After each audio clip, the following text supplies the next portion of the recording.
Okay, let's give this a try now. This is definitely not copyrighted material. I got the output of my tablet into the input of the big signal generator up here, the audio input, and we're not hearing anything so far.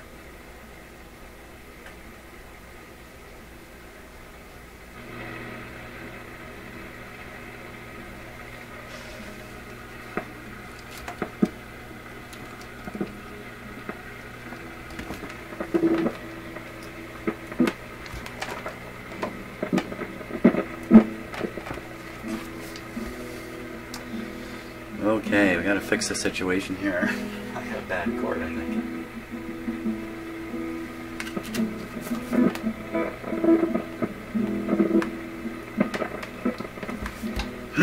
Okay, let me hunt down another cord. Okay, I think I'm cooking. Interestingly enough, the moment I click record on my computer over here to record what you're watching right now, more static shows up in the radio. I've always wondered about that. What would it matter? I mean, what would the computer be doing as far as it's concerned that's so different when it's recording? But something's going on anyway. Not to worry about it. Just another observation. Okay, let's give it a try here. See how this goes. So this is a guitar recorded, this acoustic guitar.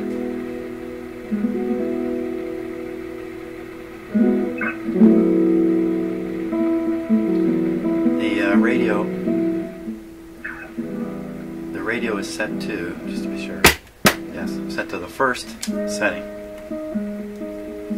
on AM, and this is being broadcast at 100 megahertz. 1 megahertz.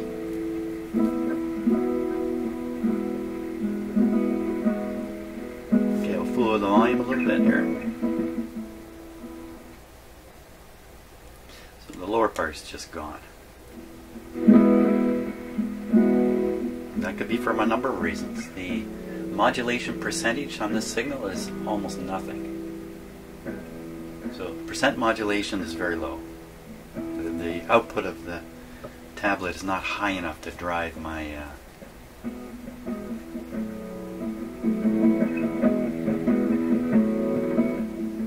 okay, I'll try a couple different settings here.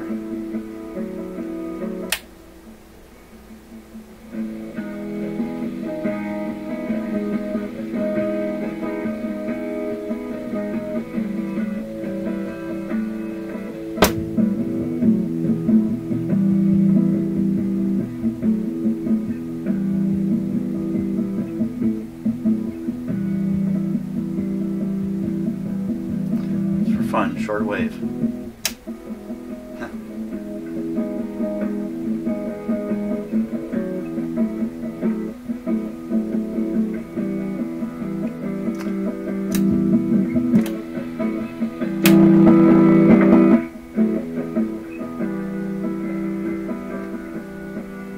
One,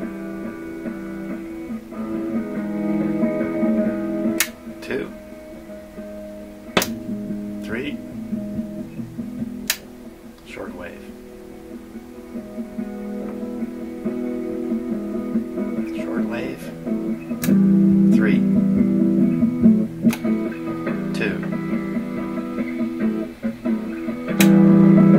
1. So in position 1 we have a lot of volume.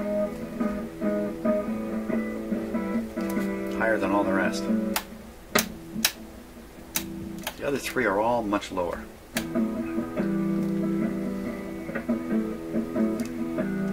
About the same.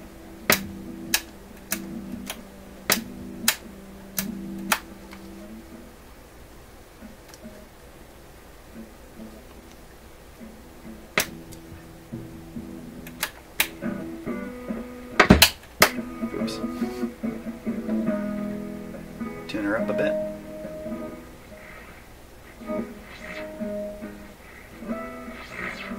I haven't done the alignment on here either, so there could be alignment issues that are causing tone effects. Not from this switch though. Let's hit it with a little more signal here. Whoa! Big chunko. So now what I've done is I've boosted the RF signal a lot. There's no more noise.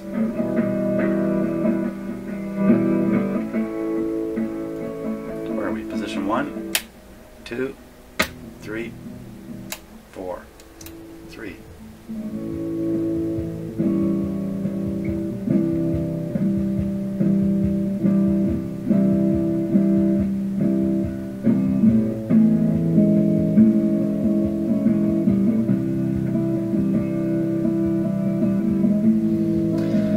Big bass boost.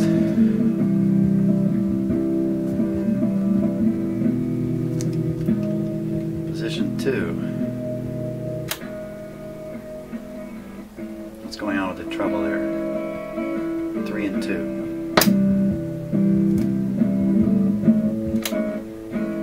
More treble. Bass gone.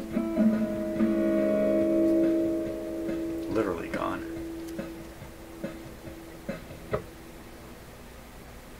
Okay, let's try position 1 here.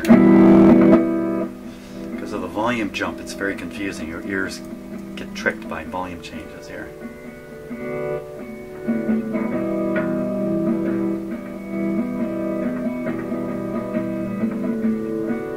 Now we'll go all the way to, I want to compare 1 to shortwave. There we go. 2, 3, 4.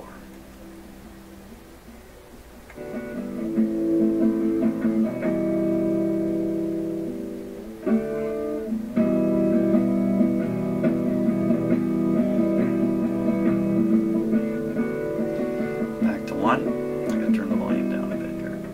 Back to 1.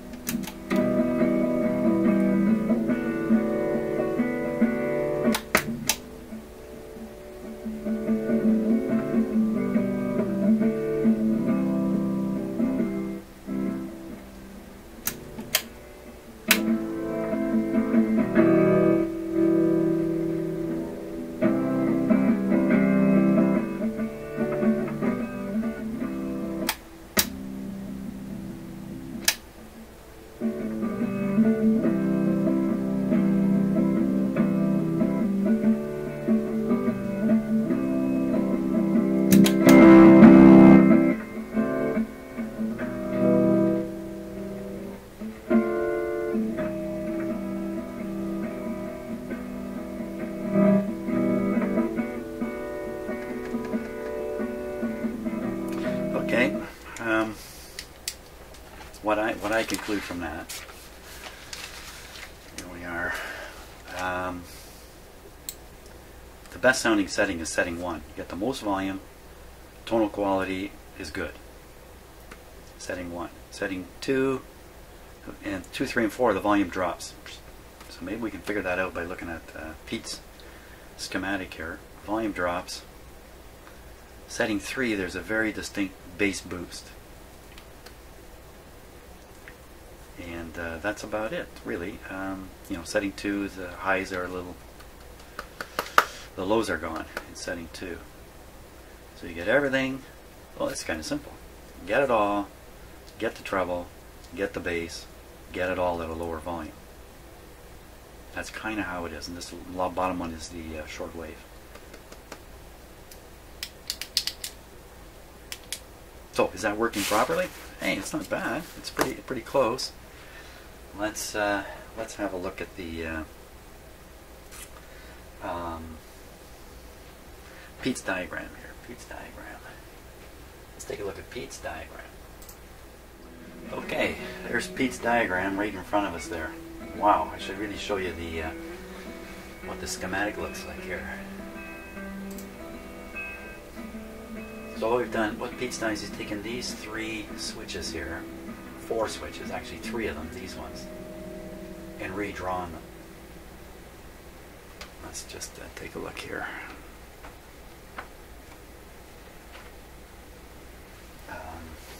Just stopping my music source there. So these switches just drove me batty. these switches, these parts.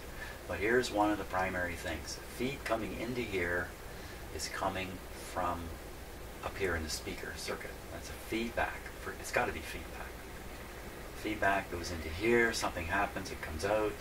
Feedback goes into here, something happens. I don't know, it comes out here. I don't know.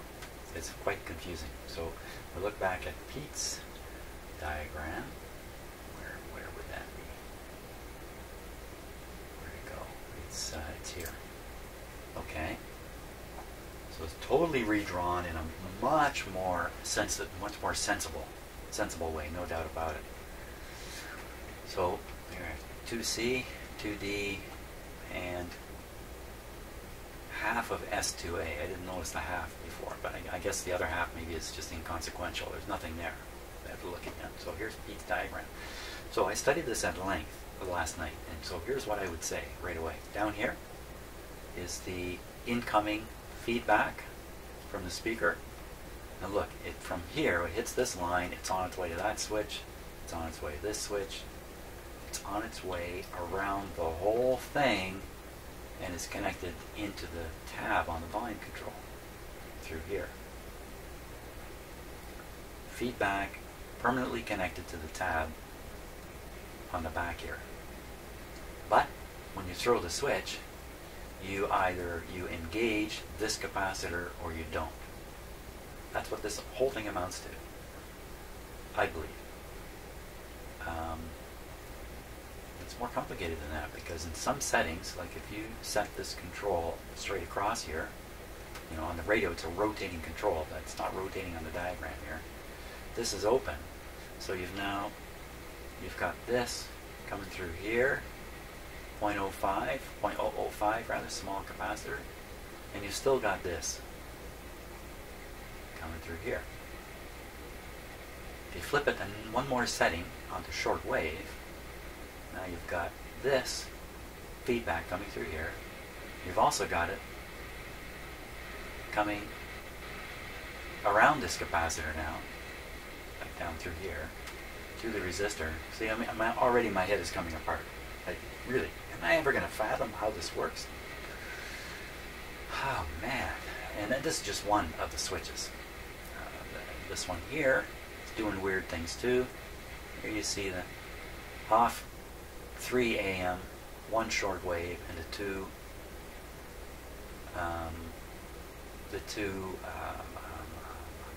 record player inputs, phono inputs. But one of them doesn't go anywhere or do anything. So that's open, this is open, this is open, this is open. No, this isn't open. So when you flip it down to record player, this connects here. Oh, help me, somebody. I study this a lot. Wow, can we relate this to what I heard? What I hear? Okay, first of all, the first thing is, why is it louder on the number 1 setting? Okay, so right now Pete is showing this just like it is in the schematic with the switch, with the set switched off. So all these are in the off position. So the first time you turn it on, you connect to this. Connect here, FID down here. This one obviously doesn't matter, there's nothing happening. This one doesn't matter, there's nothing happening. Other than this permanent connection of feedback. This guy, on the other hand, you have the radio signal coming in here, going through this connection, the fidelity one, straight through here. The fidelity one goes nowhere, so it's going to come in here, go up here, through this small capacitor, and then through this bigger one, through this filter. Pete's suggestion is this is a high filter to knock out ultra high stuff you can't hear. High stuff you can't hear, get rid of it. Why waste it down here? Waste it on your tube and everything. Then we come into this wonky volume control. So setting 1 basically amounts to nothing but the, let's call it the standard feedback path here. No augmentation from the switches. and the signal is basically being pushed through these two capacitors and resistor. Now, when I flip it, just one more setting, any more settings, this one, or this one, volume drops right away. So why would that be? So flip it to bright. Yeah, look, nothing has changed here. Cool. I'll take everything back. When you oh, it's easy to see now what's going on. Is it? Is it easy, Jim? Really? Let's see. Here, when you flip it to the first setting, you have a connection of the radio in audio through here, going up, bypassing the small capacitor and going through the bigger one. So conceivably, that's more volume than if it were pushed through here first. So we go to the next setting. The next setting is called bright.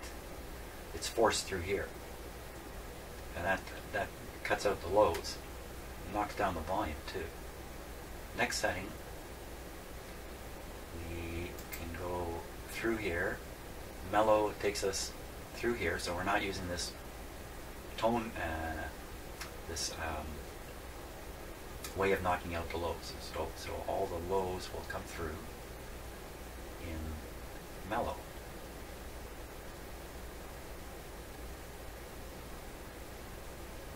How is that any different? Oh, okay, so that here, it's no different. Here, setting it to fidelity and setting it to mellow, it amounts to the same thing.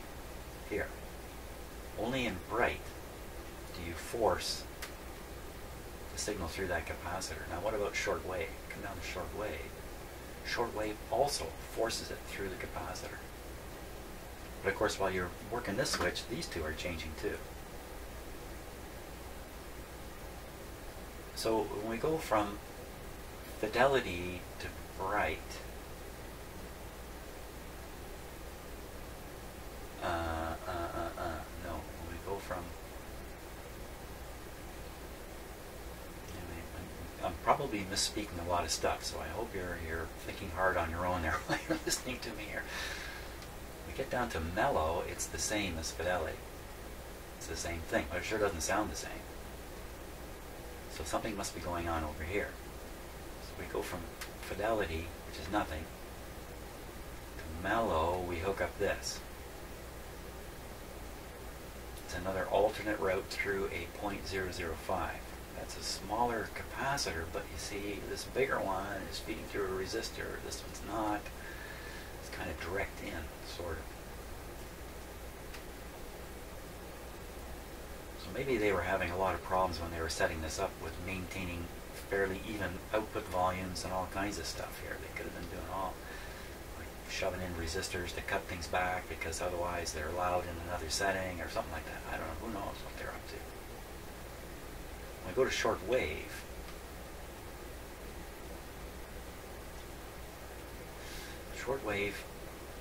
we have this circuit here.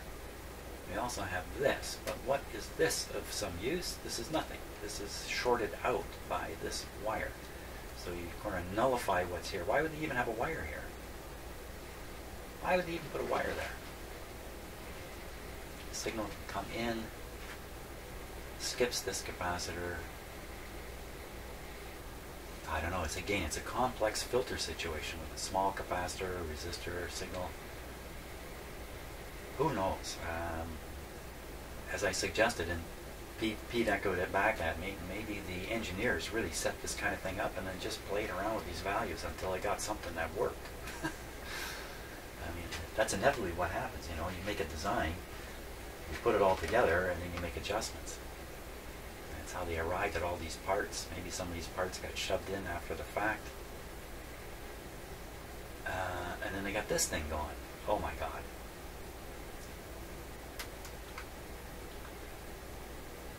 So my real question here is, how do I make a shortwave sound the best? Because is there something wrong with the way this is working in shortwave that I can fix and it'll sound better? The shortwave, let's follow that through again. Come through here, through here, through here, doesn't go anywhere. So you're forcing shortwave through this. If I increase that to 0.01, that would sound, that would allow a lot more bass through. If I put a 0.01 in there, C34.01, that would change both the first AM setting and the shortwave setting. That might kind of blow up the AM stuff somehow, like not blow it up and wreck it. If I did that. But it would certainly improve the sound of the shortwave. Now I'm hearing shortwave even though I got this thing set up here in the AM settings.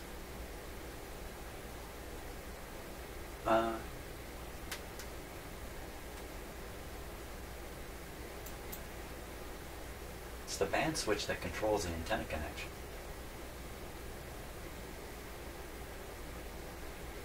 So why couldn't I leave this radio in this position?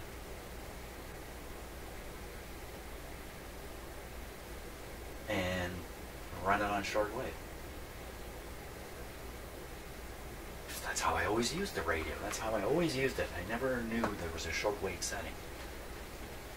So maybe we can call this 4 different tone settings, and one of them is particularly good for shortwave according to the designers of the radio. But if you want, you can run it somewhere else. Let's give that a try. Maybe I just overlooked something very, very simple here.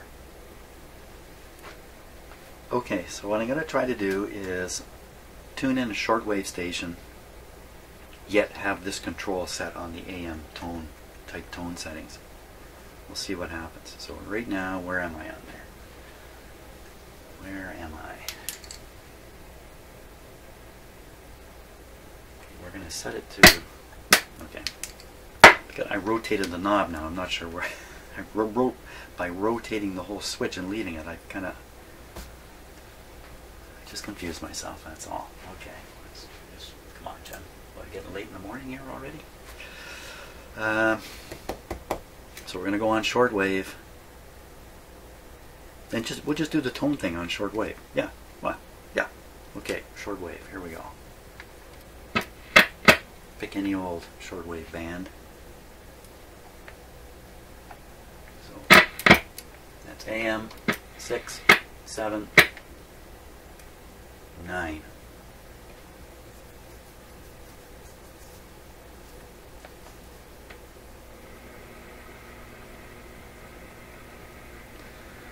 Okay, I'm thinking quietly to myself here while I'm doing stuff. That's why I'm getting quiet. Let's go up to 9. Oh my gosh, do you hear that?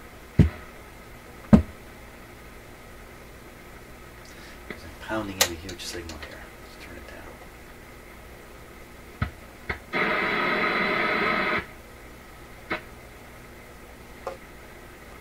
That shouldn't be there. Another one. Big one too. I think I'm on the 9 megahertz band.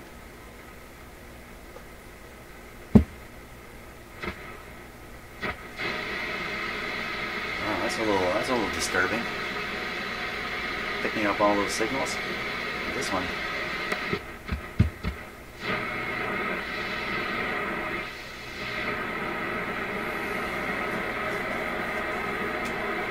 Okay. Let's check the tuning. Again, this is pre-alignment. I'm doing this having not aligned the radio yet. Let's give it a little bit of sound here.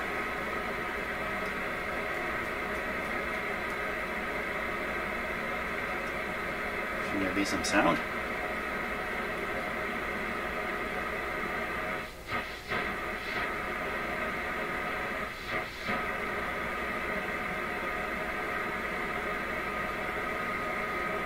Okay, we'll change this knob down to shortwave. Let me just turn this down a little bit. 1, 2, shortwave. Yeah, we should really pick this up with the shortwave set to shortwave. That's the way to start. What's happened to the...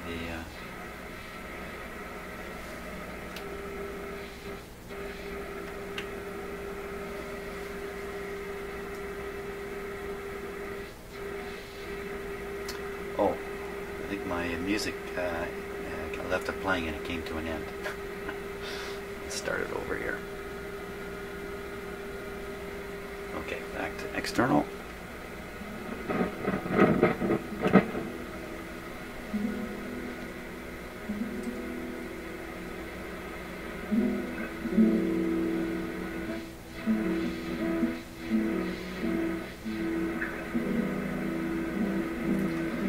So this is AM setting 1, but we're listening on a shortwave band. Got the antenna in the wrong spot. Turn down the signal strength, we'll move this.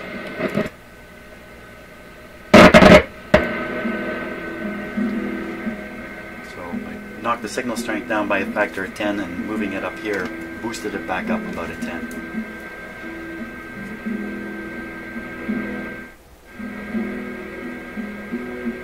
At a moderate signal from the signal generator right now.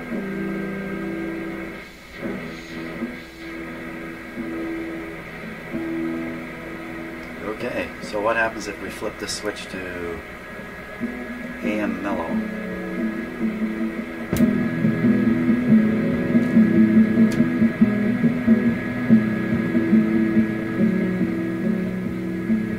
Okay, AM treble.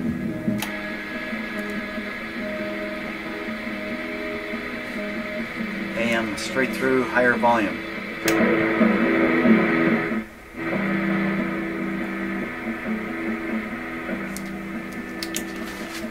Strikes me that in this setting,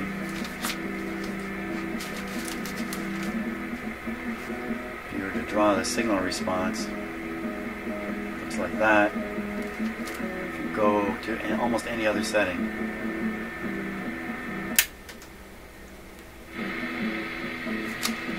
get this. So in setting number 1, it sounds a little canned. So we'll go back to shortwave here.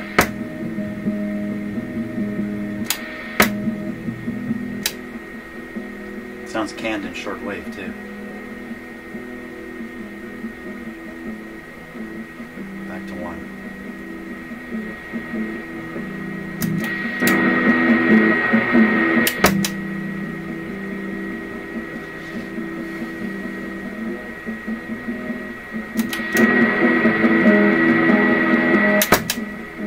The volume going up and down really makes it hard to judge. I'm reaching the conclusion that in fact this tone control is doing pretty much what it's supposed to do. That's where I'm getting to here.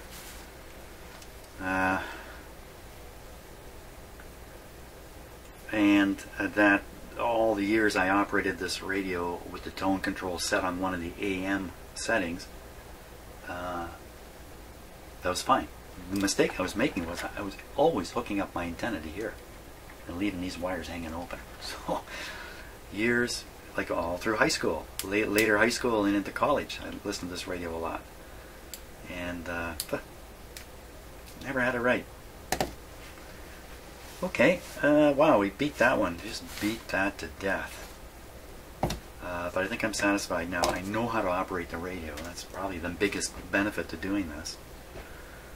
And if I do want to improve the fidelity, I do have an option that would affect position 1 and position 4 on this switch.